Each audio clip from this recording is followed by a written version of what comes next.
통해서 이렇게 좀 우리 개개인에게 좀 와닿을 수 있고 적용할 수 있는 그런 어떤 그 메시지를 하면 어떨까 좀 그런 마음을 주셔서 오늘 주제를 제목 그대로 이 시대 청년들의 롤모델 아펜젤러라는 주제를 제가 선택을 해서 좀 말씀을 좀 준비해 왔습니다. 오늘 그 시간은 그 3등분해서 진행이 될 텐데요. 첫 번째로는 이 청년들이 지금 무슨 시대에 살고 있는가라는 질문을 하고 그 다음에 두 번째로는 아펜젤러 선교사의 생애를 간략하게 요약을 하고 세 번째 아펜젤러 선교사는 과거의 인물이 아니라 여전히 그분은 하나님께 붙들림 받은 사람이었기 때문에 그분이 우리에게 또한 인류에게 줄 수 있는 교훈은 영원하고 또한 지금 우리가 새겨들어야 될 어떤 이분의 어떤 기도라든가 어떤 삶의 메시지가 굉장히 귀하기에 그걸 좀 나눠보려고 합니다. 근데 이제 주제가 청년이지만 나는 청년이 아니다라고 생각되는 분들은 소외감을 느끼시지 않아도 괜찮습니다. 우리 다 주님 안에서 청년이고 특별히 내 자녀가 요즘에 이런 멘탈리티를 갖고 있구나 또는 이러한 문화 영향력 가운데 노출되고 있구나 아실 수가 좀 있겠고 또 아펜젤러 선교사님의 얘기는 보편적이고 영원하기 때문에 전 연령을 초월해서 우리가 새겨들을 수 있는 메시지라고 생각을 합니다. 청년들 아주 중요하죠. 이 한 세대를 놓치면 한 나라가 거의 망하는 지경까지 가곤 합니다.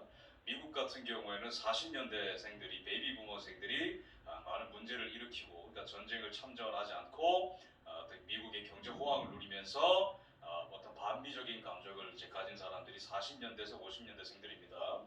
근데 우리나라 같은 경우에는 또 그러한 세대가 또 있죠. 근데 그 다음 세대인 80, 90 세대의 멘탈리티를 우리가 조금 알아야 되는 시대까지가 왔습니다. 지금 2021년이 되었기 때문에 그리고 이제 사회의 어떤 영향력이나 어떤 트렌드를 만들어내지 않는 10대를 다 벗어나서 80년대, 90년대생들이 20대, 30대가 되었죠. 그렇기 때문에 아주 중요하다.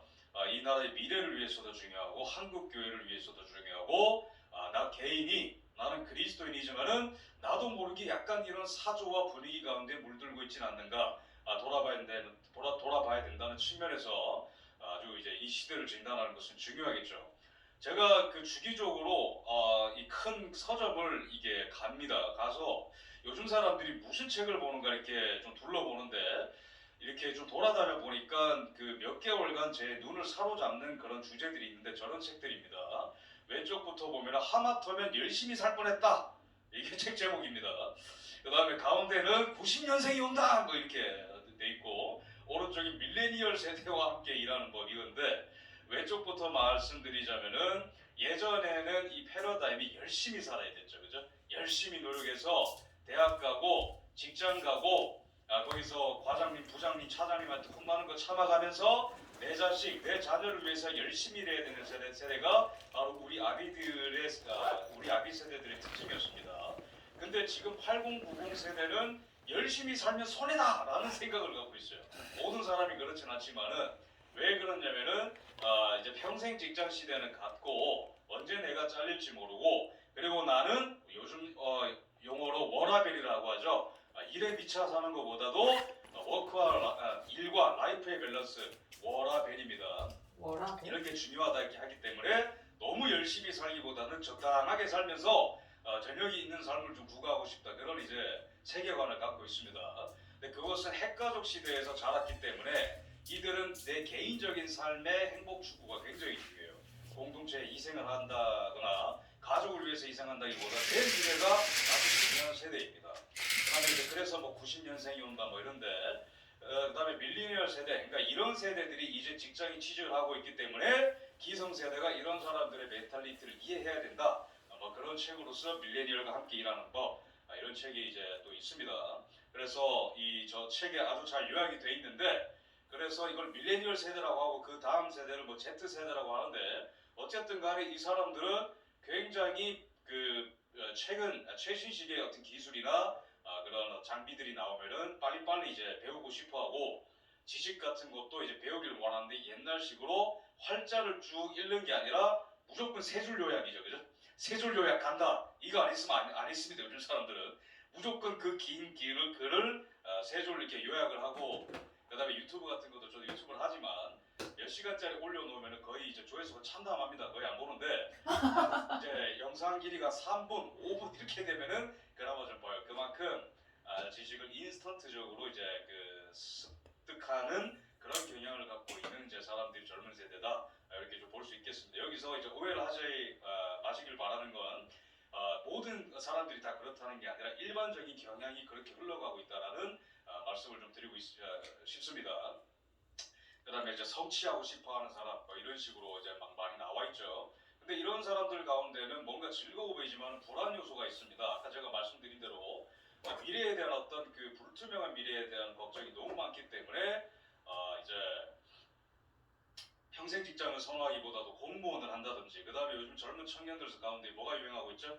비트코인이죠. 그래서 합법적인 도박이다 이러면서 비트코인에 자기가 그나마 모아놓은 그 돈을 소위 말해서 몰빵을 함으로써 불안한 미래를 해소해보고자 하는 그런 어떤 행위들을 하고 있습니다. 근데 이제 또 하나 특징이 뭐냐면은 그 기성세대와 굉장히 이제 다르다면은 그 다음에 어떤 그 안 좋은 점이자 지금 일어나고 있는 현상이 뭐냐면은 이 스마트폰 위주로 세상이 돌아가고 있죠. 여러분들 그 우리 모두 일상에서 찾아볼 수 있는 광경일 텐데 식당을 가도 정말 무서우리만큼 사람들이 혼자 혼밥하러 와서 전부 다 스마트폰을 끼고 밥을 먹고 있습니다. 근데 왜 그러냐면은 거기 스마트폰 안에 친구가 있기 때문이잖아요. 혼자 밥 먹는 것이 외로운데 그 외로움을 달래주는 먹방러가 유튜브 안에 있습니다. 또는 토막 지식을 말해주는 어떤 지식을 전달하는 사람이 또한 거기 있습니다. 그러니까 나는 가족이 없어도 돼요. 더 이상 나는 더 이상 친구가 없어도 돼요. 내 스마트폰 안에 가족과 친구가 있습니다. 또한 아이들도 스마트폰에 노출이 됩니다. 이제 어머니들이 육아를 하시다가 당연히 자유시간이 필요한데 근데 그때 이제 이 아이들이 시끄럽게 하면 안 되기 때문에 또한 이렇게 스마트폰을 쥐어주는 모습. 그래서 이 스마트폰이라는 공간 안에서 우리는 마치 가상현실을 현실로 받아들이면서 사는 것은 아닌가라는 그런 착각을 불러일으키는 건 아닌가라는 저는 그런 고민을 하게 됩니다. 대표적인 예로 우리 이제 불신자들 사이에서 또한 요즘에는 크리스찬들 사이에서도 좀 유행하고 있는 사조인데 남혐 여혐이 굉장히 심해지고 있죠. 근데 물론 그 안에는 조선시대 때부터 축적된 해결되지 않은 예수 그리스도의 복음으로 해결되지 않은 남성의 부족함, 여성의 부족함, 가정의 부족함 같은 것들이 내재되어 있는 것들이 스마트 시대를 만나면서 폭발하는 경향도 있겠습니다만은 제가 봤을 때 아까 제가 가상현실이 현실을 지배한다고 말씀드렸는데 이제 지금 인터넷상에서는 엄청난 그런 그 정보들이 쏟아지고 있고 여성을 향한 관점, 남성을 향한 관점 같은 것들이 온라인에 막 쏟아지고 있습니다. 그래서 여자는 이러이러해, 남자는 이러이러해. 그래서 한남 한여라는 용어가 이제 유행하기에 이르렀죠. 그렇기 때문에 우리는 뭔가 굉장히 최신식 기술이 지배하는 시대를 살고 있지만은 우리의 사고가 우리의 관점이 점점 더 진리에서 멀어지는 시대를 살고 있다라고 저는 생각을 합니다. 내가 굳이 갖지 않아도 되는 관점이 유튜브를 통해서 인터넷을 통해서 들어오는 시대이고 두 번째로는 점점 더 개인 간의 내밀한 대화가 사라지고 유튜브가 그 모든 것들을 대체하고 가족 공동체가 붕괴하고 있다는 말씀을 제가 드리고 있습니다. 오늘의 주제는 이런 가운데에 우리가 구별되지 않으면 우리 그리스도인들만이라도 구별되지 않으면은 이 나라의 미래는 굉장히 불투명하다라는 말씀을 조금 심각하게 드리겠습니다. 오해하지 마세요. 스마트폰 하지 마십시오. 그런 운동하자 그런 거 아닙니다. 조금 더 고차원적으로 좀 들어가길 원합니다. 스마트폰이 배급화가 되면서 지식이 더 이제 왔다 갔다 하고 지식량이 더욱더 대중화가 되는 것 같은데 실상은 그렇지 않습니다. 지식을 해석할 수 있는 인간 지성이 굉장히 뭐랄까요 다운그레이드 되고 있습니다. 왜? 스마트폰은 전부 다 영상 매체 위주죠. 그죠? 빠르게 지나갑니다. 사진입니다. 근데 그런 것에 길들여지다 보니까 요새 애들 사이에서 글을 해독하는 능력이 굉장히 떨어지고 있어요. 저 방송이 이제 저런 걸 얘기하는 건데 스마트폰 사용 시간이 늘어날수록 글을 읽지 않는 것이 문제다라고 하는데 학교에서 실험을 했습니다. 이런 행동을 하니까 위화감이 든다 라는 말을 하니까 애들이 물어봅니다. 위화감이 뭐예요? 이런 영화는 이런 가제를 갖고 있었죠 라고 합니다. 그러니까 원래 제목을 말하는 거죠. 가제. 근데 애들이 가제 랍스터 이럽니다. 굉장히 심각하죠. 뭔가 우픈 상황입니다. 우픈 상황.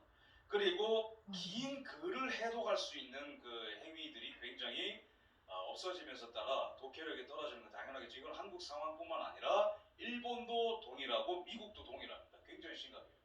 만국 공통 현상입니다. 현상입니다. 근데 그 이유는 당연히 비디오를 많이 보기 때문에 이 비디오를 많이 보다가 글자를 보잖아요. 그러면 이게 멍해집니다. 뭐지? 스마트폰을 많이 보시는 분들은 공감이 좀 되실 겁니다. 그렇기 때문에 생각하지 않는 사람들이 늘어나고 있다는 말씀을 좀 제가 드리겠습니다. 그래서 이 밀레니얼 세대 80, 90, 그 다음에 Z세대는 뭐 더 뒷세대 이렇게 볼 수 있겠는데 이들은 첫 번째 유튜브 관음증이라고 하죠. 아까 제가 말씀드린 것을 축약하는 용어인데 유튜브를 통해서 저 사람 타인의 삶을 관찰합니다. 아, 저 사람 저렇게 밥을 먹는구나. 재밌어요. 아, 저 사람은 사건 사고 현장에 저렇게 달려가서 저런 일을 벌이고 있구나. 내 현실은 가만히 있는데 유튜브라는 세상을 통해서 모든 경험을 다 하는 겁니다. 그러면서 나는 알아. 난 구글 검색해보니까 알아. 난 여자를 알 것 같아. 요즘 여자들 그렇지. 요즘 남자들 그렇지. 그게 바로 유튜브 관음증이라는 거죠. 두 번째, 인내력이 굉장히 사라지고 있습니다. 요새 이제 그 아주 끔찍한 그런 청소년 폭력 사태 이런 것들이 많이 증가하는 것도 모든 것들이 빨리빨리 소비가 되죠. 그죠? 그러다 보니까 동일하게 일어나는 현상이고, 그 다음에 당연히 뇌랑도 관련있지만, 세 번째, 굉장히 편리함을 추구합니다. 모든 거가 다 편리해야 돼요. 네 번째, 그렇기 때문에 아까 제가 말씀드린 그 미래에 대한 불안감 때문에 뭐 그걸 해소하고자 공무원 또는 비트코인에 몰빵하는 현상도 있다. 그다음에 남녀 혐오, 그다음에 라떼 기피 현상. 라떼는 말이야라는 게 이제 희화화돼가지고 요새는 라떼라고 합니다. 어르신들이 그러죠. 야, 라떼는 말이야 임마 이러면서 그 말도 안 됐어 이러면서 그렇게 하는 거 아니야? 라떼는 말이야. 근데 이게 뭐냐면 약간 웃기지만 소위 말해서 어르신들이 말해주는 어떤 지혜의 말 또는 그런 과거의 교훈을 그냥 라떼라고 하면서 다 기피를 해버리는 거죠. 또 라떼 시전 이렇게 하면서 젊은 사람들은 뒤에서 그렇게 얘기를 하곤 합니다. 근데 이게 그냥 사회 현상이지 그냥 기술 발전으로 일어나는 현상이지 뭐 그래도 현실은 현실 아니겠어? 저걸 그냥 내 쌍에서 일이겠지 라고 이제 생각을 하시겠지만 제가 아까 말씀드린 대로 점점 더 우리 가정의 모습이 서로 오늘 뭐 했니? 너는 뭐 할 때 행복하니? 너 말씀 그렇게 읽었는데 그렇게 생각하니? 라는 대화가 오가는 게 아니라 전부 다 이 스마트폰을 보고 이제 밥 쩝쩝거리는 소리만 이제 있죠. 많은 지식을 습득하는 것 같지만 젊은이들 사이에서는 철학적 사고가 부재하고 원인과 과정과 결과를 논리적으로 생각하는 그 어떤 논리적인 체계를 탑재하고 있는 사람이 굉장히 드뭅니다. 왜 이런 일이 일어났을까? 이것은 참일까 거짓일까? 왜 참이면 왜 참일까? 요약을 하자면은 공동체의 붕괴와 생각하는 사람들이 줄어들고 있다는 말씀입니다. 이렇게 되면은 크리스천들 같은 경우에는 고민을 할 수밖에 없겠죠. 예수님이 말씀하신 대로 사랑이 식는 시대고 왜? 여기에 다 친구가 있으니까. 여기에 가족이 있습니다. 근데 여기에 하나 함정이 있어요. 성경에서 말하는 사랑은 감정이 끝이 아니죠. 성경에서 말하는 사랑의 완성은 불편함입니다. 불편해야 돼요. 저 사람이 해주는 말 때문에 불편해야 되고 저 사람의 기질 때문에 불편해야 되고 저 사람이 갖고 있는 철학 때문에 내가 죽을 수도 있는 게 성경에서 말하는 사랑입니다. 그 과정을 겪어야지 사랑이 완성이 되는 것이죠. 근데 사랑도 인스턴트가 되고 있고 지식도 인스턴트가 되고 있는 이 시대 결국에는 몇 년만 지금도 일어나고 있는 현상이지만 친구와 가족이 있는데 왜 자살률이 또 OECD 1등이죠 우리나라가? 하루 평균 38명 죽고 있습니다 우리나라에서. 그 중에서는 10대 20대 사망률이 굉장히 높아요. 60대 사망률도 높습니다. 대체가 안 된다는 거예요. 스마트폰은 사람을 대체할 수 없습니다. 관계성을 대체할 수 없습니다. 그런 현상 가운데에 지금도 이런 그 넷상에서는 화려한 일들이 일어나고 있지만은 현실 세계에서는 인간의 영혼이 죽어가고 있는 현실이 바로 우리 2021년의 현실인데 몇 년만 더 지나면은 정말로 끔찍한 영혼의 허무한 상태가 대한민국을 덮을 것입니다. 인내력이 없는 세대, 생각을 하지 않는 세대, 부모를 공경하지 않는 세대, 친구를 유튜브랑 바꾸는 세대. 이 세대를 우리가 구원하지 않으면 대한민국 한국교회 미래도 어둡습니다. 이 상태로 통일을 한다면 끔찍하겠죠. 이 세대가 지금은 청년이지만 10년, 20년만 지나면 사회 기득권이 됩니다. 달라야 되겠죠. 그럼 우리는 누구를 본받아야 되는가 그런 말씀을 좀 드리겠습니다. 이 말씀. 이 사람입니다. 앞에 나에게 야망이 있다면 그것은 주님을 봉사하는 데 완전히 헌신하는 것이다. 아멘.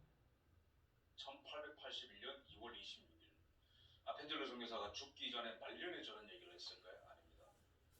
무려 젊을 때 23살의 나이에 저곡을 하셨습니다. 1858년생입니다. 주님을 봉사. 나도 모르게 성공을 먼저 말하고 비전을 나중에 말합니다. 주님 먼저 성공하고 나중에 순종할게요. 주님 먼저 배우자 찾고 그 다음에 순종할게요. 주님의 길 따라갈게요. 주님 먼저 노고 대비 다 해놓고 주님의 음성에 순종해 볼게요.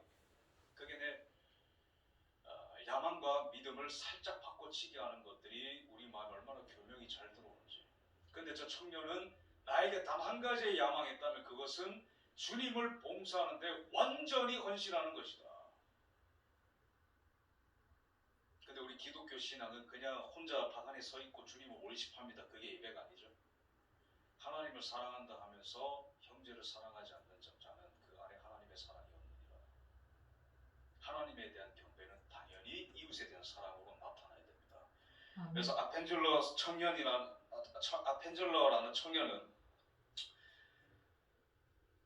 학교를 졸업하고 대학교를 졸업하고 그 다음에 신대원을 졸업한 다음에 1882년에 어떤 일이 있죠? 우리나라에서는 조비 수호조약으로 불평등조약으로 배우지만 미국과 조선이 수호조약을 맺음으로써 합법적으로 외국인들이 이 조선에서 활동할 수 있는 권한이 생기게 됩니다.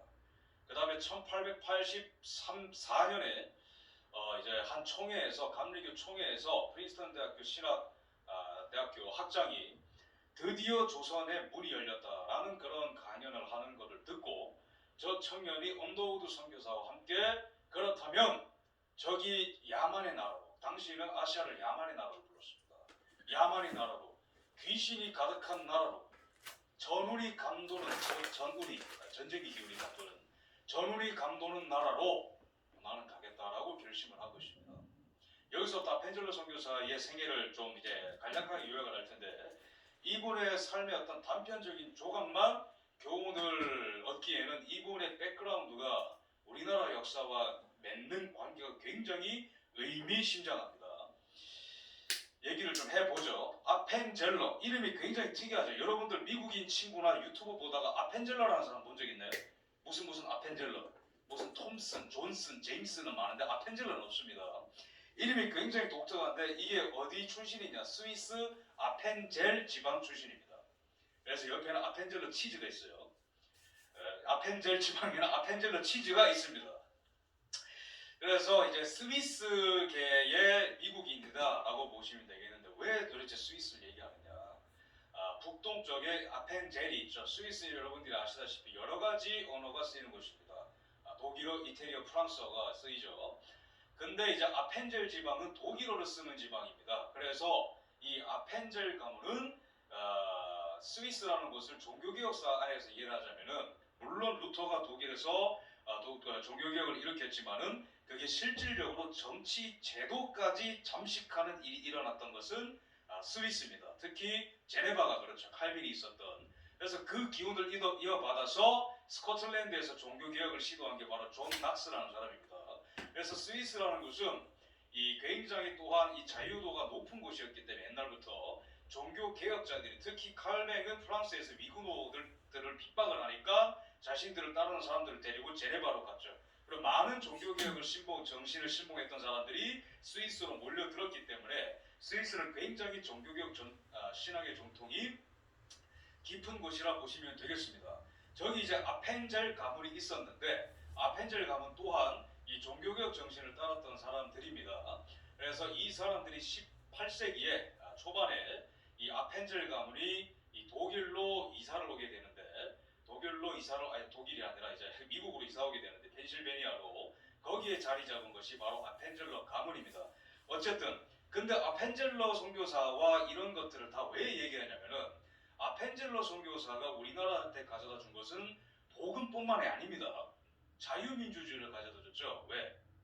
그 사람 밑에서 누가 나왔죠? 이승만 대통령이 나왔기 때문입니다.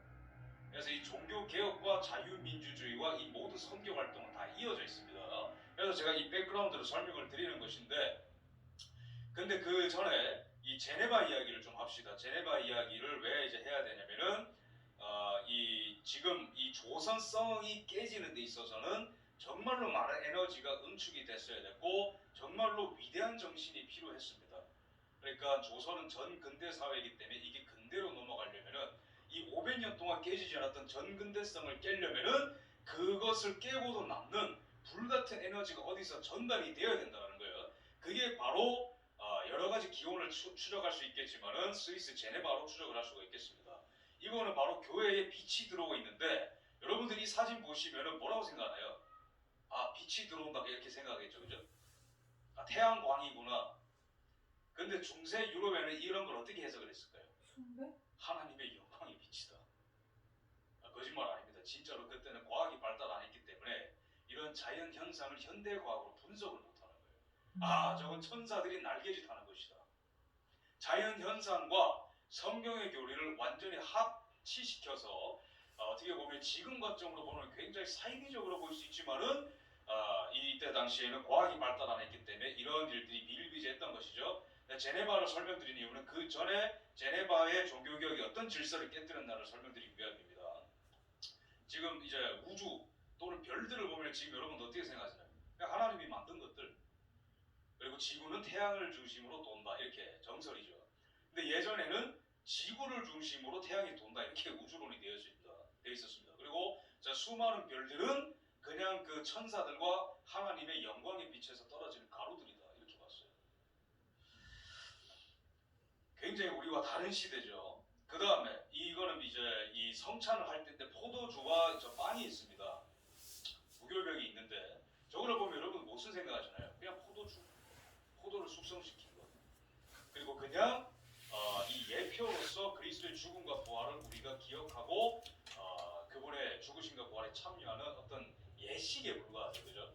근데 중세는 과학이 발달 안 했기 때문에 정말로 저 포도주 안에 그리스도의 피가 있다고 생각했습니다. 그리스도의 몸이라 생각했어요.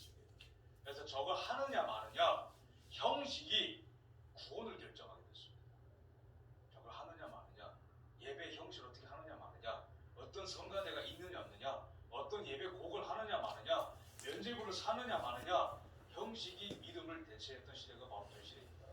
근데 이제 저런 어떤 것들을 이제 깨고 나오는 건데, 그리고 이제 웃픈 에피소드가 하나 있다면은 14세기 유럽에 흑사병이 돌았죠, 그죠? 쥐를 통해서 세균이 인간 몸에 오는 것인데, 지금으로 따지자면은 손발 깨끗이 씻고 음식은 무조건 조리해서 먹고 그다음에 절대로 더러운 곳에 가지 마라 뭐 이런 식으로 처방을 할 수 있겠습니다. 저런 질병이 돌면. 근데 당시에는 저런 병이 돌았는데 이게 왜 도는지 해석이 안 되는 거예요. 과학이 없으니까. 현대의학이 없으니까. 그러다 보니까 이게 쥐 그리고 더러운 장소를 통해서 저 병균이 퍼지는 것인데 흑사병이. 그래서 마치 저주받아서 죽는 것처럼 얼굴이 시꺼매져서 사람이 막 죽고 그랬습니다. 그러니까 이게 또한 종교 현상같이 보였다는 거예요. 그럼 이 사람들이 무슨 처방이 나오죠? 야, 유태인들이 물에다가 독극물 탄 거 아니야? 그래서 왼쪽 사진 좀 유태인들 불태워 죽이는 겁니다. 오른쪽에 오히려 공기를 통해서 질병이 확산된다고 믿고 오히려 하수구로 더 들어가서 피신했어요. 그러니까 그 병이 더 퍼졌습니다. 그래서 흑사병으로 유럽 인구의 2억 명이 사망했어요. 이런 일들이 막 일어났습니다.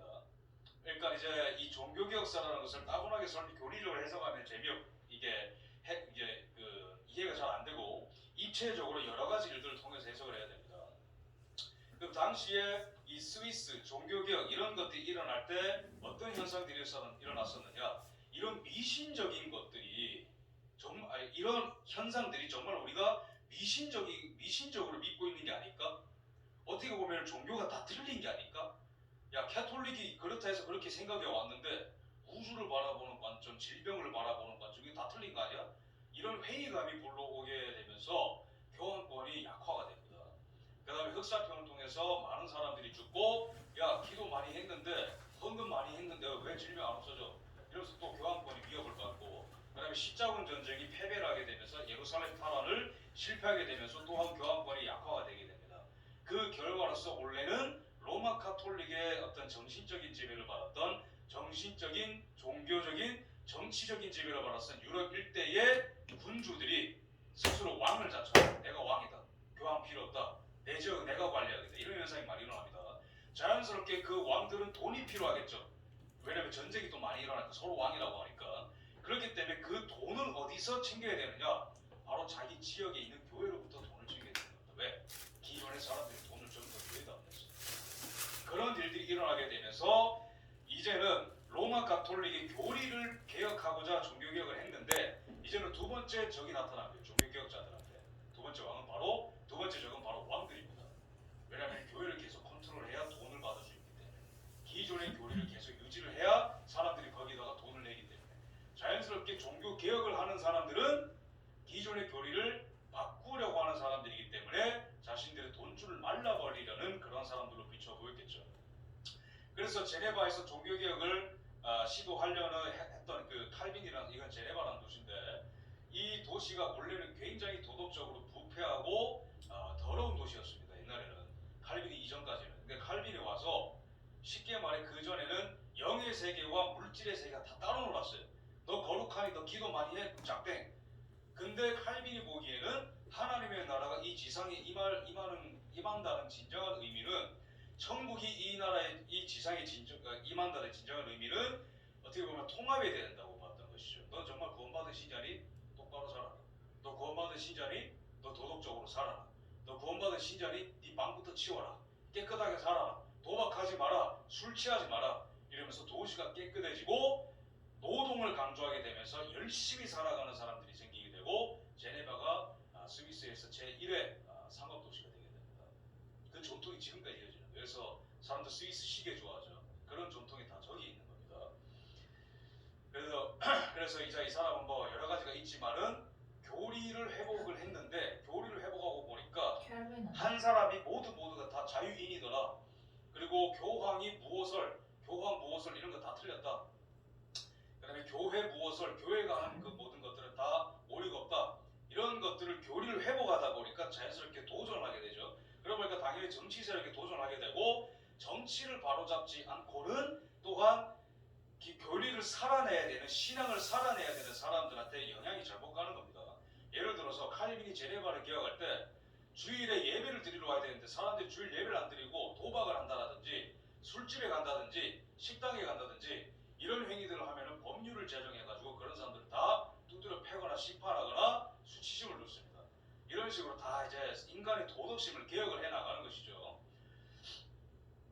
그 다음에 뭐 주일 예배 시간에 거리를 돌아다니지 말라라든지 이런 전통이 이제 있게 됩니다. 그 다음에 그 전통을 이어받아서 이 똑같은 행위를, 똑같은 부흥 운동 동시에 정치 개혁 운동을, 인간 자유 운동을 스코틀랜드에서 한 사람이 바로 존 낙스입니다. 그래서 이 스위스, 아펜젤 가문이 있었던 스위스에는 바로 이 종교 개혁의 전통이 있던 것이고, 쉽게 말해 집단의 종교, 교회의 종교, 형식의 종교에서 개인의 신앙으로 이렇게 바꿔졌고, 그 다음에 이 모든 인간은 자유롭다라는 사상에서 이제는 정부라는 것이 왕을 위해서 존재하는 게 아니라 모든 국민들이 자유롭게 살기 위한 그런 장치에 불과하다는 근대적 질서가 바로 종교개혁의 전통에 따라서 확립이 됐던 것입니다. 그런데 그런 그 사상을 갖고 있었던 가문이 펜실베니아에 왔는데, 펜실베니아는 또 특별한 게 미국 독립운동할 때 굉장히 중요한 지역입니다.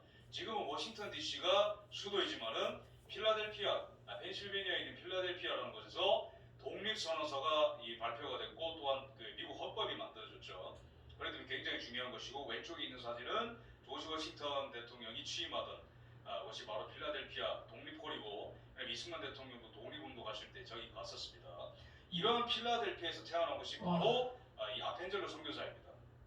아펜젤로 선교사인데, 이 사람이 요약을 하자면은 신앙적으로는 종교 개혁의 전통을 간직한 이 독일 개혁 교회를 또 다녔었고, 이 독일어를 어렸을 때부터 거의 모국어로 썼을 만큼 굉장히 그런 어떤 신앙적 전통이 있는 사람이고, 두 번째로는 정치적인 차원으로는 또한 사상적인 차원으로는 이 사람은 그 미국의 자유정신의 고향이라고 볼 수 있는 이 필라델피아, 펜실베니아에서 이 사람이 태어나게 됐던 것입니다. 1858년이면 또한 이 미국 남북전쟁이 1861년이기 때문에 이 사람의 유학이 또한 청소년기에 흑인 노예들이 해방되는 것을 또한 보험으로써 인간은 자유로워야 된다는 게 이 사람의 영혼에 깊이 각인이 됐습니다. 그렇기 때문에 이 펜젤러라는 사람이 조선에 왔을 때 그냥 영적으로만 신앙적으로만 그런 것들을 조선인에게 전수해 준 것뿐만 아니라 정치적으로 사상적으로 참된 자유란 이 지상에 존재하는 육신도 자유로워져야 된다는 그러한 사상을 갖고 배제학당에서 민주주의를 가르쳤고 그런 바탕 가운데서 이승만 대통령의 사상이 형성될 수 있었던 것입니다. 여기까지가 이제 아펜젤러 선교사의 뒷배경이 바로 이 모든 위대한 전통이 이 한 사람 청년에게 응축이 되었고 그 씨앗을 가지고 이 조선에 찾아왔던 것입니다. 신앙과 영혼의 자유와 신체의 자유, 진정한 자유 모든 것들을 갖고 그래서 유일한 야망이 있다면은 그것은 주님을 봉사하는데 완전히 헌신하는 것이다라고 이렇게 얘기를 했는데 우리 다시 본론으로 돌아가서 이러한 사람이 여기에 왔는데 오늘 아펜젤러 선교사가 어떤 역사적으로 미친 영향보다도 우리 개인이 받아들일 수 있는 영향에 대해서 좀 고찰을 해보고자 합니다. 첫 번째는 불편을 감수하라라는 그러한 교훈입니다. 이게 진정한 사랑이죠. 물론 이 성경에도 뜨겁게 사랑하라라는 구절이 있습니다. 뜨겁게 사랑하라. 어떻게 뜨겁게 사랑하는 거죠? 감정 충만한 건가요? 뭔가 사랑 노래를 듣고 널 사랑한다 이렇게 소리 지르면 뜨겁게 사랑하는 건가요? 세상 사람들은 그렇게 살아가죠, 그죠? 세상 사람들은 그렇게 살아갑니다. 근데 우리 그리스도인의 사랑은 불편을 감수해야 돼요. 불편해야 됩니다. 하기 싫은 걸 해야 됩니다. 가기 싫은 사람한테 다가가야 됩니다. 보잘것없는 사람한테 가야 됩니다. 왜? 예수님이 그렇게 하셨기 때문에. 이 지극히 작은 자에게 한 것이 바로 나에게 한 것이다 라고 말씀하셨기 때문에. 그래서 우리가 지금 뭐 스마트폰이 됐든 유튜버가 됐든 간에 우리의 어떤 이 외로움과 우리의 영혼을 충족시켜 줄 수 있는 매체가 너무나 많아요. 너무나 복잡하고 너무나 선택지가 많습니다. 하지만 이 모든 것들의 공통점은 너무나 편리하다는 거예요. 편리하게 클릭 한번 하면 되고 편리하게 검색 한번 하면 되고 편리하게 우리가 그냥 내가 예를 들어서 가족끼리 뭔가 가족한테 상처를 받았다. 그럼 아빠랑 대화 안 해. 그러면은 친구랑 또 이제 관계가 틀어졌다. 그럼 친구 없어질 때 아빠 없어질 때 스마트폰으로 도망을 합니다. 이게 점점 우리의 신앙을 잡아먹게 된다면 누구도 그리스도의 사랑을 가장 연약한 자에게 실천하지 않게 되는 것이겠죠. 그러면은 이 어떤 불편을 감수했는지 한번 살펴볼까요? 혹시 조금 더워서 그런데 이 앞쪽에 에어컨 틀어주시면 감사하겠습니다. 제가 이렇게 더위를 많이 타서 죄송합니다. 이 그림을 보시면은 이 한복을 입고 있죠. 가운데 앉아 있는 사람이 바로 아펜젤러 선교사입니다. 아펜젤러 선교사인데 바울은 말합니다, 그죠?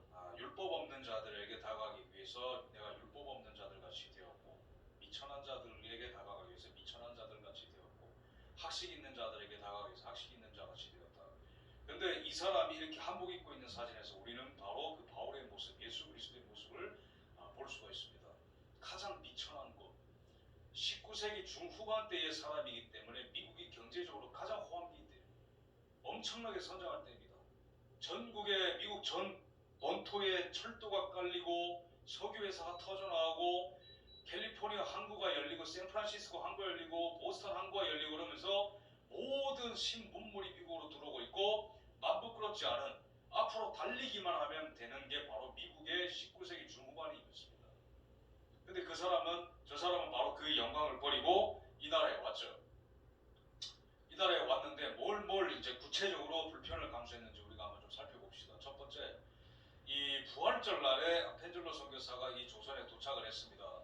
근데 지금은 비행기를 타면은 뭐 8시간, 10시간 하면은 미국에서 한국으로 올 수 있지만 당시에는 시간이 얼마 걸렸을까요? 2달이나 걸렸습니다.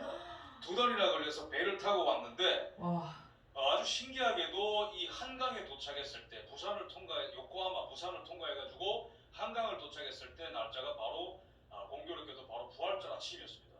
부활절 아침에 이 믿음의 청년은, 믿음의 선교사는 이 땅을 보면서 이런 기도를 하게 됩니다. 오 하나님, 우리는 부활절 아침에 여기에 도착하였습니다. 이 아침에 사망의 쇠사슬을 부수고 부활하신 주님께서 이 나라 백성들이 얽매여 있는 쇠사슬을 끊으시고 그들에게 하나님의 자녀로서의 광명의 자유를 얻게 하소서. 부활절 아침에 사망의 쇠사슬을 부수고 부활하신 주님께서 이 조선에 사람들을 얽매고 있는 사슬을 부서뜨리고 이 사람들에게 자유와 광명의 빛을 비추소서 라고 기도를 했습니다. 근데 이 사람이 이 부산에 도착했을 때 풍경을 보면서 깜짝 놀랐는데, 왜냐면은 저기 오른쪽 사진이 초가집이죠. 이 조선시대에는 다 저런 집에 살았는데 저것도 그나마 이제 좀 좋게 복원이 된 것입니다. 저기 멀리 이제 그 바닷가에서 도착을 하고 있는데 멀리 보니까 뭐가 이제 집 같은 게 보이는데 이게 뭔지 모르겠는데 맨 처음에는 마구간인가 착각을 했어요. 이상하게 생겼으니까. 근데 저기 옆에서 툭툭 치는 저기 집이라는 거예요. 저기 집이라고? 왜 집일까요?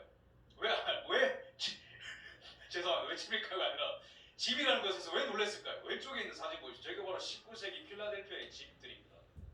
저렇게 예뻐요. 저렇게 과학적으로 잘 지었습니다. 난방이 되고요. 그 다음에 뭐 앞들이 있고요. 정원이 있고요.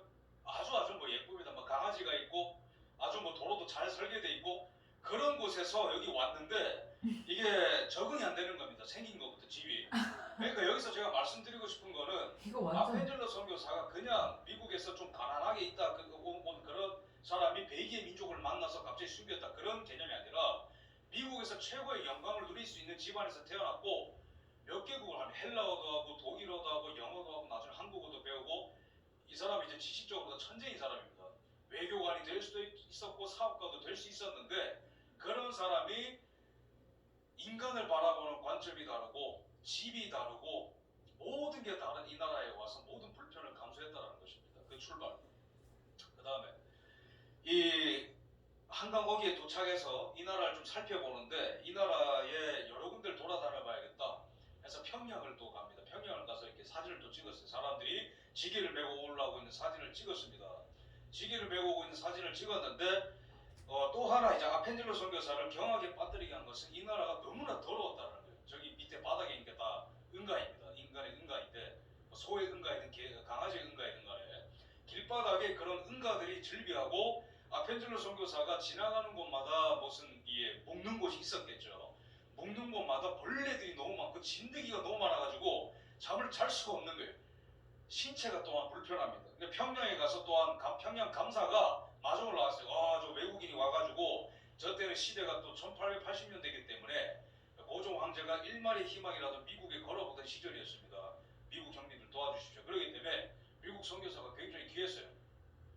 그래서 이 아펜젤러 선교사가 평양에 이렇게 갔는데 평양 감사가 이렇게 나와서 아펜젤러 선교사한테 하나 자랑을 하는데 그 자랑 내용이 또 아펜젤러 선교사를 충격에 빠뜨립니다. 그건 바로 이 평양 감사 나와서 이렇게 딱 섰다가 그 뒤에 이제 몇 명 여성들이 따라 나오는데 이 여성들을 가리키면서 씩 웃으면서 자랑하는 겁니다. 얘네들은 다 내 소유지로 옮겨서. 야, 아펜젤러 선교사가 거기서 당혹감과 분노를 느끼게 됩니다. 어떻게 인간을 소유할 수 있는가? 어떻게 이 여성 비들을 여성 노예를 비가 불렀죠. 여성 노예들을 이렇게 소유할 수 있는가? 또한 아펜젤러 선교사에게 거룩한 분노를 일으키게 만드는 것이자 또 하나의 문화 충격은 이 나라를 돌아다 보니까 남녀 간의 신분 격차가 있는 거예요. 근데 미국과 서양은 그런 게 없죠. 왜? 사도 바울이 말한 그대로 유태인이나 헬라인이나 남자나 여자나 다 예수 그리스도에서 하나이더라. 아멘.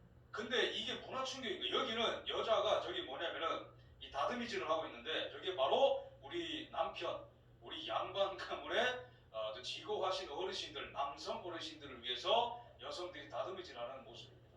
평생 저러다 그냥 가는 거예요. 조선시대 때 여성들은.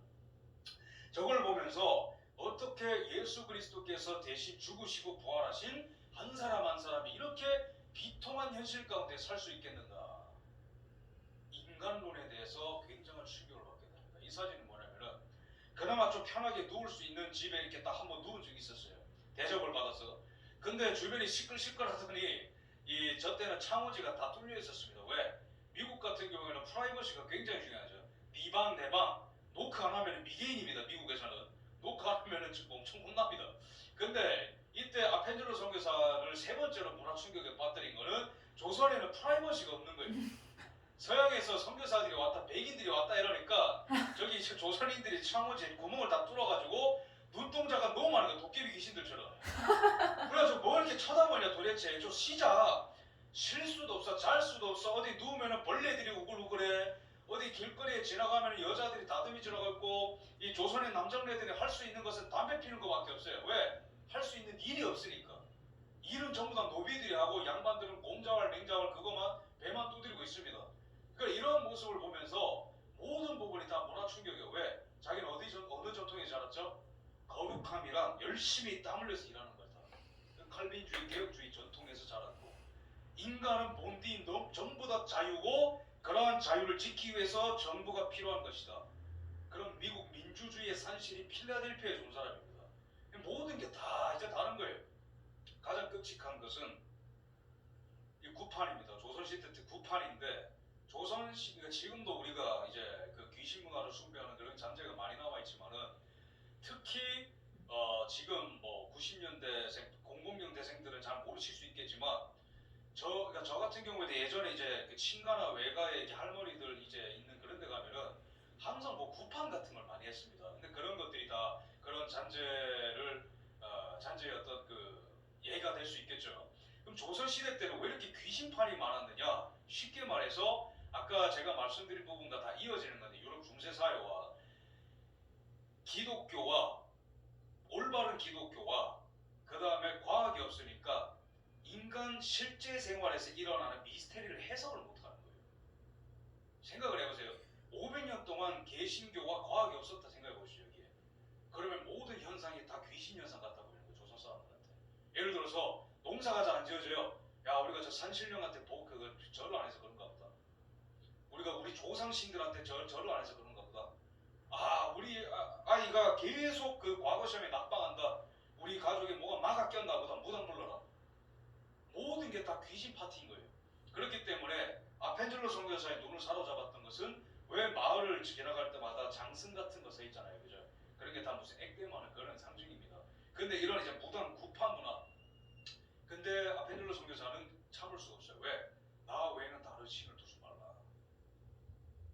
여기까지 정리하자면은, 신론, 인간론, 우주론, 영적인 세계, 과학에 대한 해석, 정치에 대한 해석, 세계관, 모든 게 다 다른 세상에 던져졌다는 거예요. 맞아. 마치 한 양이 1리대에 던져진 것처럼. 23살에 나의 모든 야망을 하나님께 걸었다.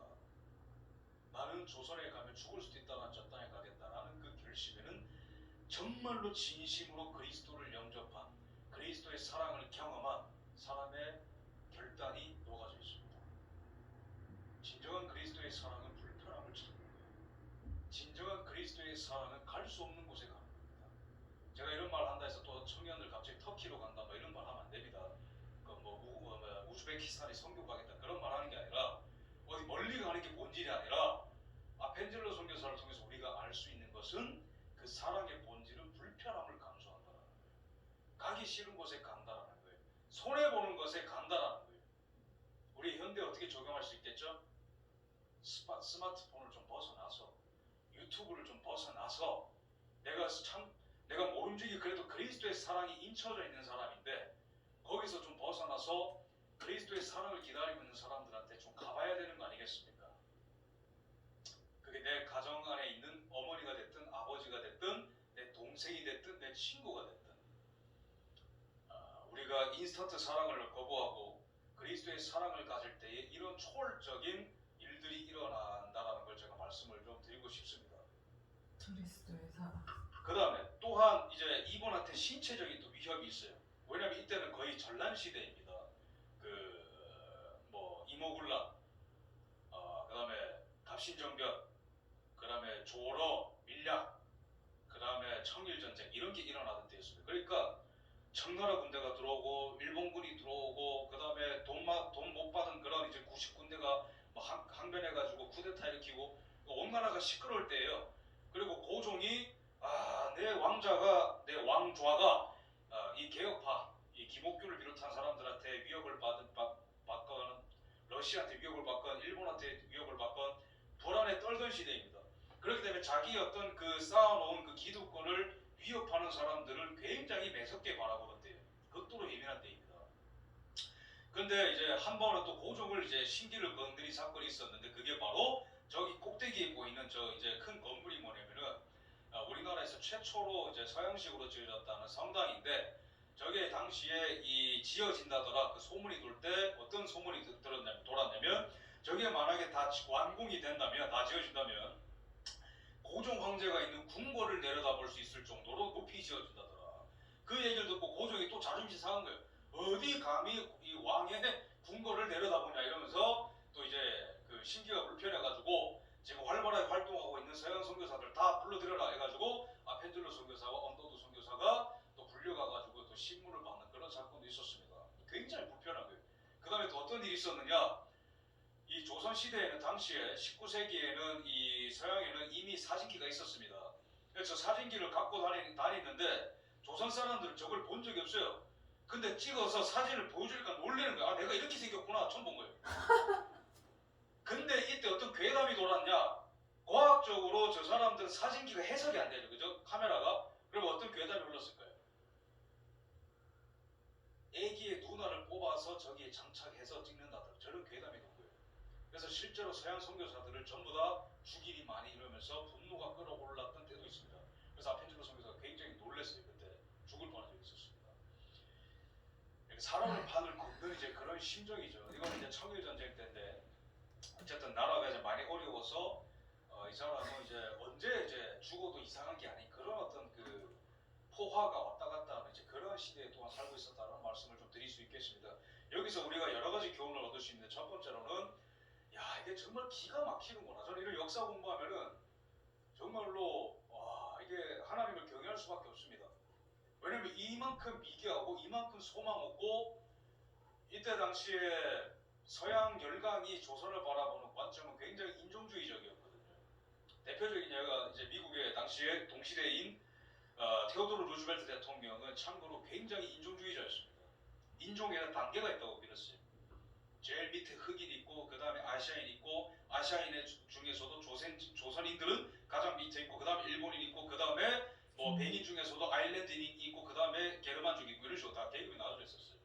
그러니까 그 사람이 일본이 이제 테오도르 루즈벨트한테 제안을 할 때 가스라테프트 조약을 맺을 때 조선은 우리 것 아니니까 그래 니네 해라 그냥 이렇게 이런 말이 나오는 거예요. 더 나은 인종이 지배하는 게 맞으니까. 근데 그때는 왜 그런 말이 다 유행했냐면 찰스 다윈의 진화론이 이미 유행을 하고 난 뒤였기 때문입니다.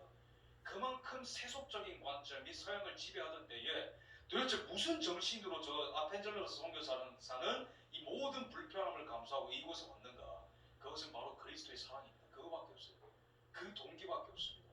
그러니까 이 나라가 하나님한테 선택받았다고 하는 거예요. 그러니까 이 위기 가운데에도 그 하나의 미랄 아가파오의 씨앗이 이렇게 심기는 그 과정을 보면은 하나님이 이 나라를 주권적으로 선택했다라고 볼 수밖에 없는 겁니다. 두 번째, 그렇다면 이게 청년들한테 던지는 메시지는 뭐냐?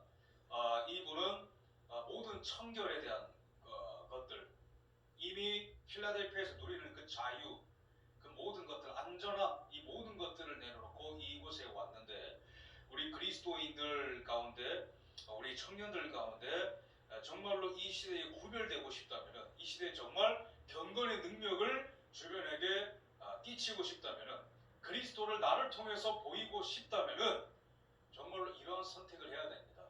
근데 이러한 선택이 이제 당장에는 힘들죠. 당장에는 고통스럽습니다만은 가면 갈수록 그 불편한 선택은 예수님의 향기를 드러낼 것입니다. 왜? 이 시대는 가면 갈수록 계속 그 아가파의 사랑에서 멀어지고 있기 때문에 여러분들이 선택하는 그 아가파의 선택은 빛이 나고 향기가 날 수밖에 없어요. 그냥 쓰다 버리는 그런 사랑,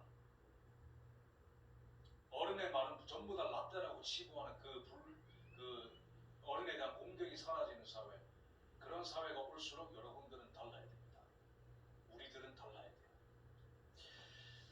그래서 근데 이제 아펜젤로 선교사는 그러면은 그냥 옛날에 있었던 그런 종교 책에 불과한 그런 성경을 그냥 믿고 이 땅에서 순교한 사람 그런 사람이 아닙니다.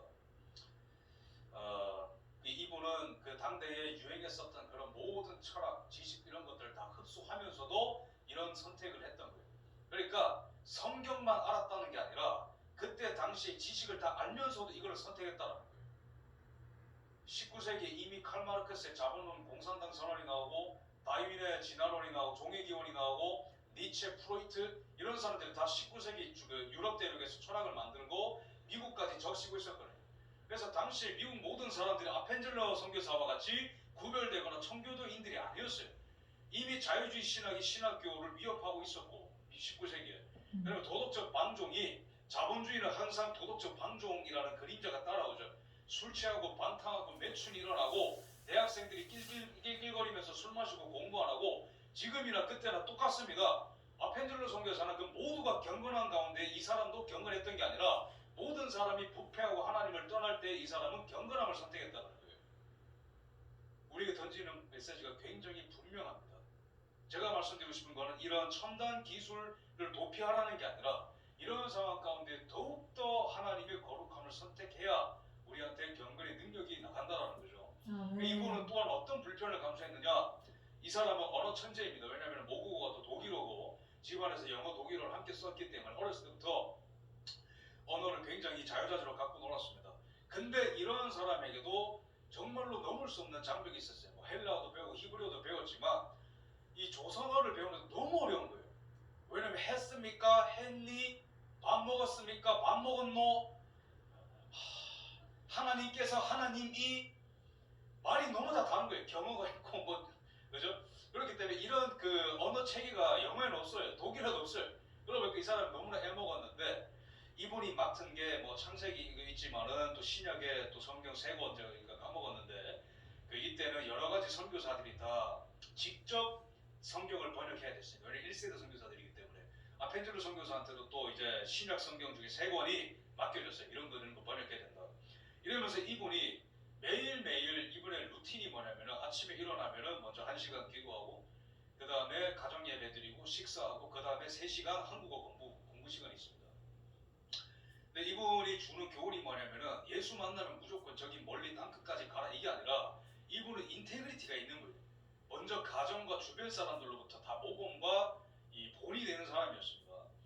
근데 어쨌든 언어 얘기로 돌아가자면은 이 조선어를 번역하는데 그렇게 애를 먹는 거예요. 왜냐면은 하나님이 세상을 이처럼 사랑하사 영어로 이런 게 있겠죠, 그죠? 근데 이걸 한국어로 번역하려면 일일이 다 물어봐야 되는 거예요. 러브에 해당하는 한국어가 뭐니? 너무 많은 거예요. 뭐 사랑 애자가 있고 뭐 여러 가지가 막 있습니다. 그런 걸 하나하나 다 한 글자 한 글자를 다 번역을 해 나가는 거예요. 그러면서 이 지루한 과정, 이 조선인들을 살아가는 데 있어서 이 지루한 과정을 이제 겪게 되는 것이죠. 그래서 지금 현대 기술이 발전하고 이 뭐랄까요 포스트 모더니즘적인 절대적인 건 없다 이런 사조가 팽배할수록 사랑이라는 것은 계속 식기 마련이다 이런 말씀을 제가 드렸는데 근데 그리스도인이 사랑을 배우는 방법은 달라야 됩니다. 간편하게 습득할 수 있는 게 아니고 관념 중심적으로 사랑을 배우는 것도 아니고 그러니까 책을 통해서 감정적으로도 사랑을 배우는 게 아닙니다. 물론 그 둘 다가 필요하지만 결정적으로는 그 사랑을 배우는 과정이 필요합니다. 지루한 과정.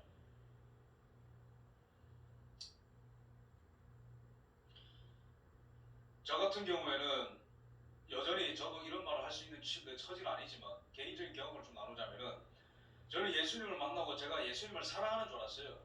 근데 그게 잘 안 되더라고요. 아닌 줄 알았어요. 그러니까 아니더라고요. 알고 보니까. 그래서 이게 많이 궁금했습니다. 그냥 기도를 그냥 마냥 많이 하면 되나? 당연히 그게 기본입니다. 무조건 하나님을 사랑합니다, 사랑합니다, 사랑합니다 천번 외치면 될까요? 제가 이제 그걸 깨달은 게 있었는데 하나님의 사랑, 나를 향한 사랑을 깨달은 계기가 있었는데 그것은 굉장히 지루한 과정을 통해 되었습니다. 여러분들도 마찬가지로 그런 과정들이 다 있으실 테죠. 교회에서 맡겨진 영혼이 있었습니다. 근데 그거는 이제 그냥 해야 되나 보다 해서 한 것도 있지만은 그 그때 당시에 그 제 삶이 누구를 케어할 수 있는 상황이 아니었어요. 재정적으로나 시간적으로나 뭐 사업하다 잘못돼가지고 빚을 갖고 있었기 때문에. 근데 그런 사람이 무슨 영혼을 케어합니까? 근데 어쨌든 해야 되기 때문에 했습니다. 그러면서 뭐 냉동 창고에서 일하던 때도 있었고 밤에. 근데 그러다 보면은 잠을 거의 못 자고 그 영혼을 아침에 말씀으로 양육해야 되는 그런 때가 와요. 근데 제가 집이 용인이었습니다. 근데 교회가 서초였어요. 그럼 차를 타고 아침에 거의 밤을 새고 오는데 졸면 안 되기 때문에 주머니 넣어놓은 마늘을 먹으면서 왔습니다. 너무 졸려가지고. 근데 입에서 냄새가 너무 많이 나가지고 걔가 힘들어하더라고요. 근데 그런 과정을 겪으면서 왜 이런 걸 해야 될까? 거의 이제 그 위험하잖아요. 그래서 그렇게 하면. 물론 이렇게 극단적으로 뭐 할 필요까지 있겠습니다만은. 다만 제 개인적인 경험을 비추어 이제 돌아보자면은 이게 하나님의 사랑을 깨닫는 과정은 이렇게 지루한 과정 속에서 대가집으로 하는 것이구나라는 걸 배웠습니다. 우리 예수님도 그렇죠. 관념적으로 보좌하고 편에서 그냥 사랑하지 않으셨죠. 말로만 사랑하지 않으셨죠. 산에 그 언덕에 앉아가지고 이렇게 해라 저렇게 해라고 하지 않으셨죠. 그 모든 과정 속에서 동참하셨습니다. 함께 자고 함께 먹고 함께 울고 웃고 그런 과정이 있었기 때문에 펜젤로 선교사의 어떤 과정도 그랬다고 볼 수 있겠습니다. 그다음에 이 한국어를 이제 조선어로 번역하는 게 왜 또 감동이냐? 당시에는 이 식자층 또는 양반들 같은 경우에는 한자 위주로 다 이제 이 언어를 습득하고 있었죠. 그렇기 때문에 특권과 지위를 가진 한국의 학자들이 업문이 배우기 쉽다는 이유로 더러운 문자라고 평가한 반면에 선교사들은 이 경멸받는 질그릇을 하늘의 보물을 담는 그릇으로 만들었던 것이다. 지금 우리가 쓰는 이런 이제 한국어 있잖아요. 이거는 조선시대 때는 양반들이 굉장히 경멸하던 단어였습니다. 그 천민들이 쓰는 거지. 근데 펜젤러를 비롯한 선교사들은 이런 질그릇 같은 단어에다가 하나님의 사랑을 담았다고 하는 거예요. 그런 과정들을 통해서 우리에게 진리가 도달했습니다. 우리가 갖고 있는 성경, 우리가 믿는 하나님의 진리 이런 것들이 정말로 이제 귀중한 거겠죠. 우리가 이거를 받은 만큼 남에게 나눠주는 것이 우리의 소명인 줄 믿습니다. 그러면은 아까 다시 청년 얘기로 돌아와서 왼쪽 상단에 있는 것은 서로가 서로에게 삿대질하고 있습니다. 너는 한남충이야. 한국 남자 벌레 뭐 이런 뜻이겠죠. 그다음에 뭐 김치 뭐 이렇게 돼 있는데 뭐 여성을 비하하는 말입니다. 저걸 보면 참 감정이 좀 복잡해요. 첫 번째로는 아까 이제 조선시대 때 여성들이 어떻게 이제 이 노예 같은 상황이 있었는가, 남성들이 얼마나 자신감을 채울 수 없는 그런 무기력한 상황 가운데 있었는가 보여드렸는데 그러한 것들이 계속 축적이 됐어요. 가정 문화가 본질적으로 변하지 않았는데 이 물질적으로 충족이 되고 핵가족 시대가 되고 그러면서 서로 말이 없어지게 되고 그러다 보니까 이 가정 속에서 축적된 조선적인 가정의 이 나쁜 점들이 다 폭발해 왔던 것입니다. 폭발한 것입니다. 지금의 때에. 근데 그게 이제 더욱더 선명하게 공유가 될 수 있는 것은 또 이 디지털 시대가 됐기 때문에 엄청나게 우리 안에 있는 쓴뿌리들이 잘 쉽게 빠르게 전파가 되는 것이죠. 근데 한 가지 문제는 이러한 것들이 우리의 관점을 지배한다는 겁니다. 우리도 모르게. 저는 가끔 좀 놀랍니다. 같은 크리스천 형제이고 아직 어린 청년인데 얘기하다 보면 알 수 없는 여성에 대한 분노가 있어요. 근데 그 기온을 캐보면은 다 그런 게 적발이 됩니다. 뭐 이제 우리 안에 이제 지금 이제 뭐 신학교라든가 그다음에 크리스천 자매들 사이에서도 페미니즘이 굉장히 유행하고 있는데 물론 그 안에 어떤 뭐 남성에 대한 그런 어떤 상처가 있는 분도 있겠지만은 어떤 그 많은 퍼센테이지 안에는 그냥 이 넷상에서 또한 이런 문화 영역에서 형성되는 남성에 대한 어떤 이미지가 그들의 관점에 영향을 주고 있는 것도 한 예가 될 수 있습니다. 그러니까 지금 시대는 가만히 내버려 두면은 제 말은 지금 그리스도인이 정신 차려서 이거를 바로잡지 않으면은 남녀가 계속 분열이 된다는 거. 이걸 막을 수가 없습니다. 그러니까 인간적인 힘으로는 오른쪽에 이 왼쪽에 있는 건 남녀 갈등이라면은 오른쪽에 있는 거는 세대 간의 갈등이 좋게 표현이 되어 있는데 라떼 이스 홀스, 라떼는 마리아라고 이제 표현되어 있는데 이거는 이 앞에 있는 이 청년이 머리를 이제 머리를 부여잡고 있죠. 또 옛날 얘기다. 또 훈수다. 또 속된 말로 꼰대 행동을 하고 있다 이러면서 기피 현상이 일어나고 있는데 제가 한 가지 염려하는 거는 물론 과도한 과거의 교훈을 과거의 지침을 얘기하는 것은 때론 피곤합니다만 저게 지금 문화가 되고 있어요. 근데 문화가 자리가 잡히면 저게 권리가 됩니다. 옛날 얘기하지 마세요.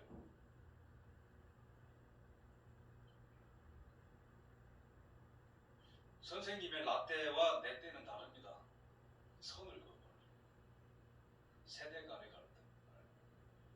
요새 이 20대 특히 뭐 10대, 30대 청년들은 많이 공감하시겠지만 뭐뭐 하면 이제 틀딱 뭐 이런 단어 쓰죠, 그죠? 이런 것들이 그냥 우연이 아닙니다. 자연스럽게 기성세대의 모든 것들을 그냥 무시하는 바람에 왜? 그 사람들 알고 있는 건 난 구글링해서 다 찾으면 되니까 그런 것들이 있는 거예요. 근데 여기에는 함정이 뭐가 있는 줄 아세요? 한 사람에게 다가가는 그런 실존주의적인 사랑이 없어요. 성경적인 사랑이 없어요. 서로 이 가상의 세계에서 서로를 향한 삿대질을 막 하는데 서로가 서로에게 남녀가 십자가에서 서로 죽어가는 그런 과정이었고 그러니까 이 부모 세대와 이 자녀 세대가 십자가에서 죽는 이런 십자가의 사랑이 계속해서 전반적으로 그 빛이 희미해져 가고 있습니다. 여기서 우리가 한 가지 말할 수 있는 것은 교회는 절대로 이 영향을 받으면 안 돼요. 아멘. 그 다음에 뭐 밑에는 스마트폰과의 식사 행복한가요? 뭐 이런 이제 캠페인도 있는데 어느새 이런 이제 이 첨단 기술이 우리의 이 대화를 가로막고 있습니다. 하지만 이 아펜젤로 선교사는 이 조선이라는 곳에 왔는데 이분은 도대체 여기에 왜 왔는가? 아까 제가 그리스도의 사랑 아가파오라고 말씀드렸는데 한 사람을 향한 가장 깊은 사랑은 한 사람을 향한 아주 실제적인 사랑은 추상적인 사랑은 한 사람에 대한 아주 구체적인 관심은 스마트폰이나 구글에 있는 게 아니라 바로 하나님의 마음에 있습니다. 아멘. 그거를 기도를 통해서 받으니까 이렇게 오는 거예요. 우리가 얼마나 위대한 유산을 물려받는지 모릅니다. 유럽에 이런 유산이 이제 없어요. 미국도 이게 많이 죽어가고 있습니다. 한국에는 하나님이 이게 끝이 아니니까 이 나라의 부르심이 완료된 게 아니니까 이 나라의 부르심이 통일을 하고 그 외에 하나님의 그 영광의 빛을 드러내는 것이 그 마침표니까 이런 위대한 사랑의 유산을 이곳에 심은 것입니다. 두 번째, 세상에 답을 줘야 된다. 아펜젤로 선교사는 사랑만 준 게 아닙니다. 이 망해가던 나라에 답을 줬어요. 우리도 지금 똑같은 사명을 갖고 있습니다. 이 나라 굉장히 어렵죠, 그죠? 부동산이 뭐 터지고, 뭐 입시 비리가 터지고, 성적인 비리가 터지고, 그 다음에 이 국제 질서도 지금 막 미국과 중국이 어떤지 뭐 만에 뭐 이러고 있고, 온 세계와 지금 우리나라가 혼란 속에 지금 들어가고 있습니다. 이런 상황 가운데에 정치적 성향이 이게 좌파인 사람들은 기존의 신이라고 믿었던 절대 세력이라고 믿었던 촛불 세력의 담지자 그 세력이 무너지고 있으면서 멘탈이 붕괴되고 있어요. 도대체 이게 무엇입니까? 저 사람들이 세상을 바꿔줄 수 있을 줄 알았는데 뭐 이제 정치적 성향이 우파인 사람은 뭐가 다른 게 아닙니다. 똑같습니다. 뭐 어떤 사람이 대권에 나가면 되니 어떤 사람이 되면 되니 뭔가 정답이 없는 시대, 너무나 혼란스러운 시대가 지금의 우리 시대인데 이럴 때 우리 그리스도인은 특히 청년들은 답이 있어야 됩니다. 잘 모르겠는데 머리 긁적거리면 안 돼요. 그리스도인은 잘 모르겠는데 라는 대답을 하는 걸 부끄러워야 됩니다. 왜? 세상 만물을 해석할 수 있는 성경책을 줬잖아요. 아멘. 이 세상을 지으시고 알파와 오메가이신 하나님과 관계를 맺는다고 하잖아요. 근데 아멘. 어떻게 몰라요? 잘 모르겠는데 만약에 다니엘한테 물어봐가지고 우리 예루살렘 언제 돌아갑니까? 누가 물어봤는데 잘 모르겠는데 이러면 그게 다니엘인가요? 요셉한테 나중에 뭐 흉장입니까? 뭐 어떻게 됩니까? 물어봤는데 그거는 뭐 날씨에 따라서 결정이 되겠지. 이러면 그게 요셉입니까? 그게 아닙니다. 요셉과 다니엘이 될 수 있는 이유는 하나님의 진리를 그냥 압니다라고 말하는 게 아니라 그걸 통해서 세상을 꿰뚫어 볼 수 있는 해석의 틀까지 그 지혜까지 갖고 있었어요. 쉽게 말해 현실에 대해서 관심이 있었다는 뜻이에요. 우리 청년들의 현실에 관심이 있어야 됩니다. 가상세계를 통해서 남을 엿보는 게 아니라 내 앞에 있는 한 사람에게 관심이 있어야 돼요. 그 에너지가 바로 지혜를 만들어내는 겁니다. 그 에너지 당연히 하나님을 경외하면서 오는 것이고요. 요즘 세대, 이 2030 세대 머릿속에 비트코인이 있다고 합니다.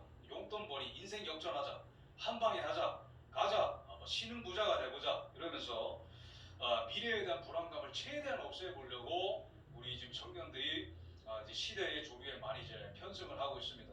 근데 우리 그리스도인은 달라야 돼요. 경제가 어렵다 해서 옆에서 하니까 비트코인에 투자하는 거 그 그리스도인 아닙니다. 지금 투자가 맞냐 오르냐 얘기하는 게 아니라 예수님 안에서 고민을 해야 된다는 거예요. 지금 시대에 나는 뭘 해야 되는가? 나는 왜 이 땅에 태어났는가? 답을 준 아펜젤러의 얘기를 한번 해봅시다. 아펜젤러 선교사께서 선교 활동을 하시는데 콜레라가 들어왔어요.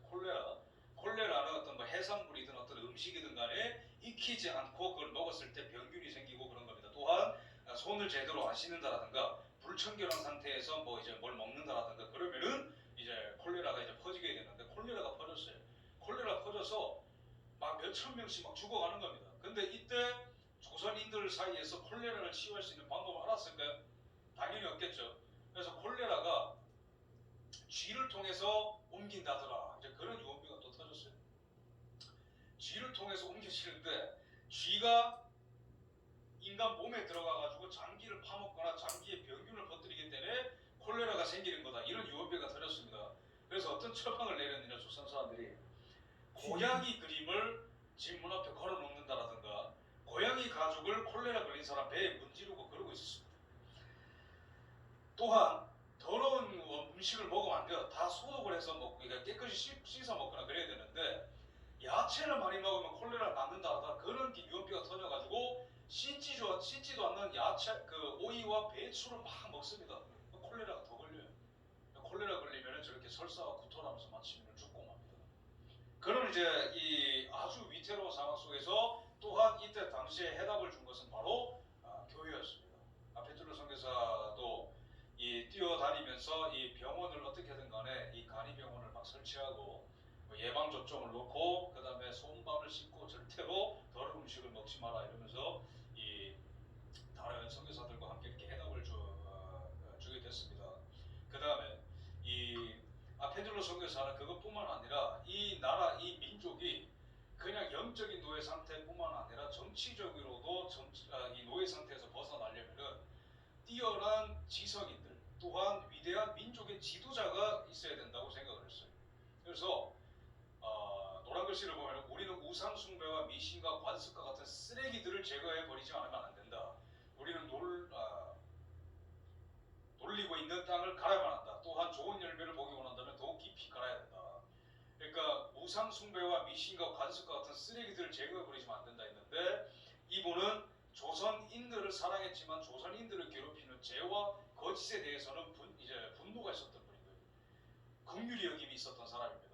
그래서 조선인들을 자유롭게 한번 해보자 해서 이 교육을 또한 개혁을 시킵니다. 당시에는 이 학문이라는 게 정말로 understanding, knowledge 뭔가를 알기 위해서 그 학문이 존재하는 거잖아요.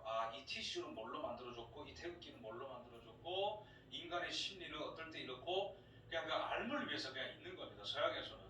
근데 조선에서는 이 모든 그 교육기관이 뭘 위해서 있죠? 과거 시험, 관직에 진출하는.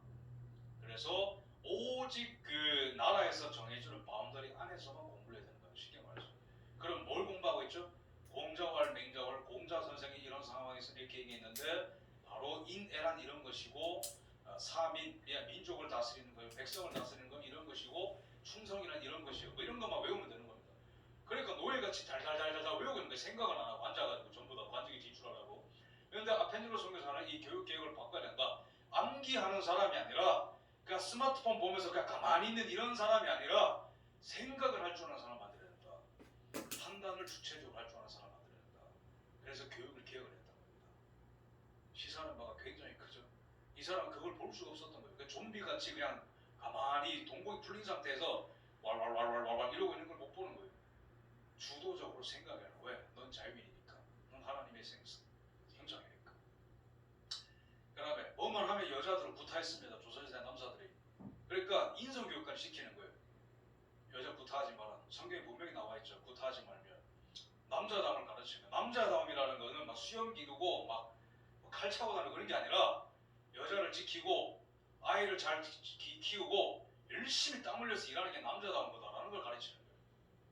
완전히 조선성이 개혁이 되는 겁니다. 근면해야 된다. 시간 약속 지켜라. 거짓말하지 마라. 이런 것들. 그래서 이분이 말한 게 뭐냐면은 이 조선의 어떤 이런 쉽게 말해서 좀 강하게 표현하자면은 이런 쓰레기들을 치우는 것은 바로 조선인들의 세계관을 개혁하는 것이다라고 생각을 했던 거예요. 누구도 거들떠보지 않을 때 한 사람 한 사람을 챙기고 교육했습니다. 우리는 한국을 사랑한다. 왜냐하면 하나님이 이곳에서 우리와 함께 계시기 때문이다.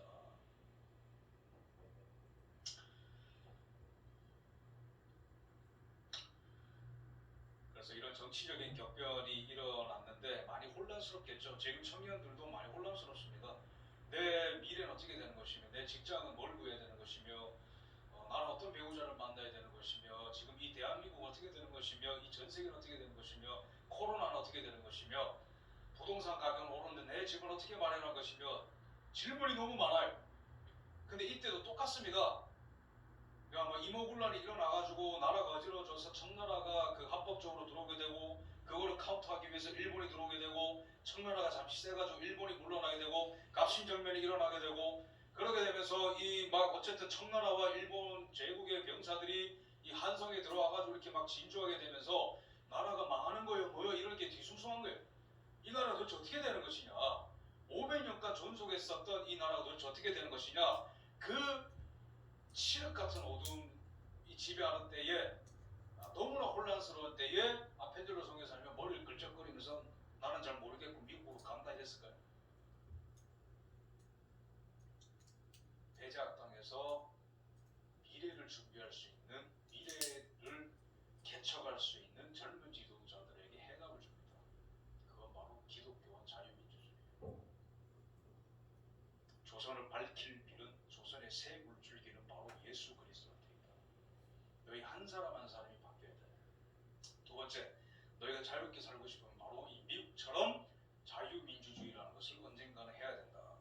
이 세계관 안에서 이 학생들이 길러지고 이 전통 안에서 이 이승만이라는 청년이 교육을 받고 이 대한민국을 건국하게 되는 것입니다.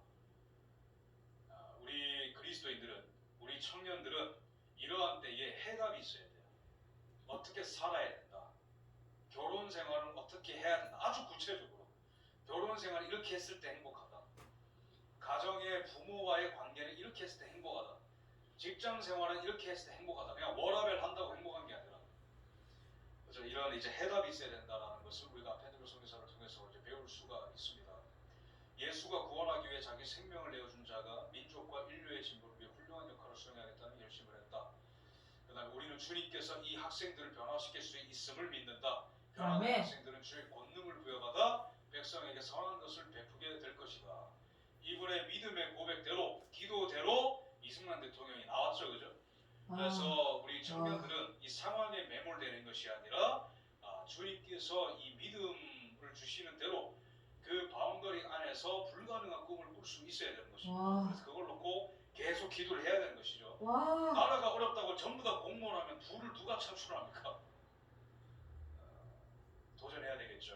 뭐 이런 이제 얘기들이 있습니다. 오늘 PPT 내용 이제 다 끝났고요. 제가 기도하고 기도 한 가지만 하고 제가 말씀을 좀 맺겠습니다. 오늘 이 말씀을 좀 요약을 하자면은 이렇습니다. 펜들러 선교사는 매사에 충성된 사람이었습니다. 매사에 충성된 사람. 갑자기 벼락천재였을까요? 아닙니다. 어렸을 때부터 항상 모범적으로 항상 시키는 것을 올곧게 했고 지도 교수들이 뭔가를 과제를 맡기면 그 누구보다 완벽히 해내고 깔끔하게 살았고 주변의 동료들이 전부 다 일탈적인 행동을 할 때 항상 성경적인 기준에 따라서 행동을 해서 저 사람은 청교도인 같아라는 말을 들었을 정도로 올곧게 평생을 살았던 사람입니다. 항상 하나님 앞에서 떳떳하고자 했던 사람이 바로 이러한 사람입니다. 근데 구체적인 특징은 또 우리에게 주는 교훈은 이분은 그런 지고지순한 그 청교도성을 간직하면서 혼자 만족했던 게 아닙니다. 그러면 율법학자 바리새인이었겠죠. 정말로 구별되지만 분리되지 않는 영성은 어디서 드러나죠? 이분은 세상에 들어갔습니다. 그냥 보통 세상이 아니에요. 벌레가 우글우글해서 잠을 잘 수 없는 곳, 따라다니는 곳마다 귀신 파티가 열리고 구판이 열리는 곳, 가는 곳마다 신기를 불편하게 만드는 노비들에 대한 양반들의 횡포, 진척이 없는 어떤 전도의 상황, 몇 년이 걸리는 성경 번역 작업. 하지만 이분에게는 이 모든 대가를 지불할 가치가 있었습니다. 왜? 나를 사랑하사 나를 위하여 자신의 몸을 버리신 예수 그리스도께서 나를 위해서만 죽으신 게 아니라 여기 있는 다른 사람들은 다 미개인이라 욕하지만 이 사람들을 위해서 죽으시고 부활하십니다. 이곳에 바로 하나님의 마음입니다. 그것이 바로 2달 걸리는 먼 그 길을 돌아오게 만들었고, 결국에는 1902년에 한 성경 번역회에 참여하고자 가는 뱃길에서 배가 난파돼서 그곳에서 순교를 하십니다. 순교를 하시는 과정 속에서도 한 소녀를 구하려다가 익사를 하십니다.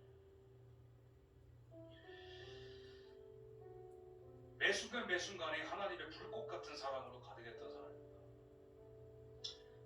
매순간이 감정적인 사랑이나 관념적인 사랑이 아니라 실천적이고 실존적이고 구체적이고 대가를 지불하고 불편한 사랑을 선택했던 사람입니다.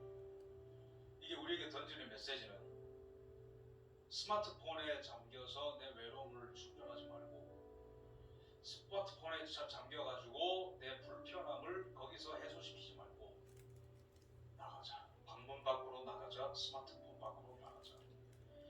내 부모님에게 말을 걸자. 내 자녀에게 말을 걸자. 내 친구에게 말을 걸자. 그리스도의 사랑을 나타내자. 이 사랑이 저는 이 시대에 요구되는 시대 정신이라고 생각을 해요. 사랑이 싣고 있습니다.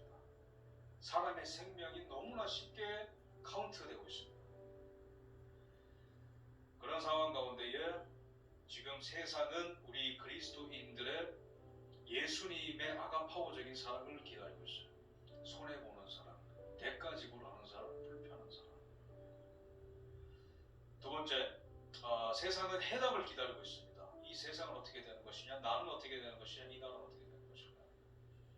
아펜드로 선교사는 그 목숨을 위협받고 있는 거의 전쟁을 치르고 있는 그 전운이 감도고 있는 그 나라 한가운데에서 또 미래를 바라보면서 한 사람 한 사람의 자유를 바라보면서 바로 교육을 했고 이 나라의 해답을 제시했습니다.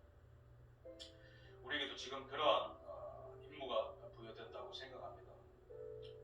쉽게 말해 행복, 결혼, 사랑, 공경, 성공에 대한 새 패러다임을 제시해야 되는 부르심이 우리 한국교회에 주어졌고, 특히 미래를 선도해 나가야 할 청년들에게 부르심이 주어졌습니다. 한국교회 1세대 때는 천국 간다 하면 교회 왔어요. 죽는 게 너무 무서웠습니다. 죽고 사는 게 정말 현실이었거든요. 전쟁 와중에. 2세대 예수 믿으면 축복받는다보다 물질, 자본주의가 대한민국의 씨앗을 내고 열매를 맺는 그런 50년대에서 80년대에는 예수 믿으면 복 받는다더라고 교회 왔어요. 근데 지금은 시대가 우리한테 뭘 요구하고 있죠? 교회로부터 뭘 요구하고 있죠? 정말로 그리스도의 향기가 나는 그 구체성을 요구하는 겁니다. 이게 바로 우리가 받아들여야 되는 도전이라고 저는 생각을 합니다.